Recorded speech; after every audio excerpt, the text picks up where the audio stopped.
chose to do these things together because we know this country cannot accomplish great things if we pursue nothing greater than our own individual ambition. Unfortunately, you've grown up hearing voices that incessantly warn of government as nothing more than some separate, sinister entity that's at the root of all our problems. Some of these same voices also do their best to gum up the works. They'll warn that tyranny is always lurking just around the corner.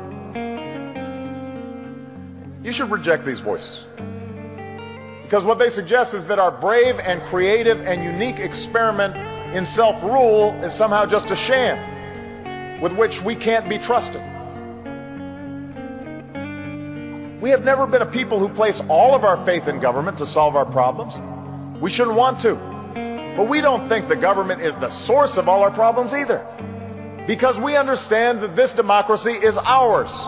And as citizens, we understand that it's not about what America can do for us, it's about what can be done by us together through the hard and frustrating but absolutely necessary work of self-government. And class of 2013, you have to be involved in that process. We lack the trained men who would be able to plan and implement operations in an area we think is vitally important. Because of this, we are also requesting that your team of advisors include a senior officer who is thoroughly experienced in psychological operations. Very well, sir. I think we can provide you with an expert on the subject. He is concerned with its people, their way of life, their religion, their culture, their sense of national identity, or lack of it. He must know the people of Hostland, for their minds will be his primary objective. He reviews the psychological objectives the United States hopes to achieve in Hostland. Once the people start to consider themselves as a national group, acceptance of their government tends to increase, thus making penetration by subversives much more difficult.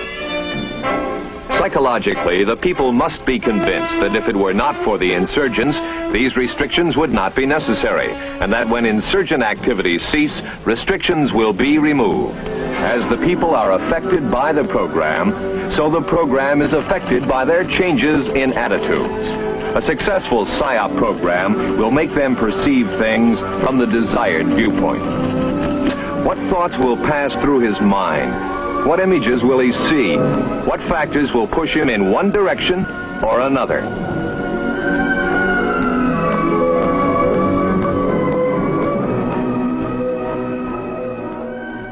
When you run the world, you tend to study how other people have run the world. Just like if you run a successful business, if you want to be a filmmaker, if you want to be an entrepreneur, you might study other business models.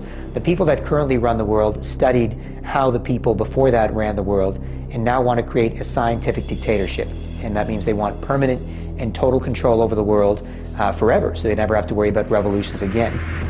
So oligarchies have always been worried about revolution, always been worried about the people revolting.